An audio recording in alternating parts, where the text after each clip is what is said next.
Pemotor tewas terlindas truk pengangkut karet terpental usai lewati lubang. Kecelakaan lalu lintas melibatkan kendaraan roda 2 dengan sebuah truk yang membawa karet di Jalan Sriwijaya Raya, Kertapati, tidak jauh dari Terminal Karyajaya sekitar pukul 9.00 waktu Indonesia Barat pada Jumat, 11 Maret 2022.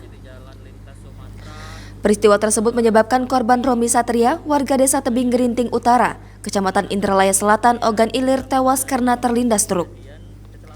Kanit Gakum, Satlantas Polrestabes Palembang Ibtu AR Sikakum mengatakan, kronologi kejadian berawal ketika korban yang sedang mengendarai sepeda motor Yamaha Sprak BG 3473TG dari arah Polsek Kertapati menuju Terminal Karyajaya. Kemudian saat di TKP, korban melintasi lubang. Di saat yang bersamaan, sebuah truk dengan plat BE8896PT yang dikemudikan Wagiman melintas sehingga korban dan sepeda motor terlindas truk. Korban meninggal dunia setelah sempat dilarikan ke Rumah Sakit Bari Palembang dengan luka fatal terutama memar di bagian dada, punggung, lutut, dan kaki. Jangan lupa subscribe, share, komen, dan like ya!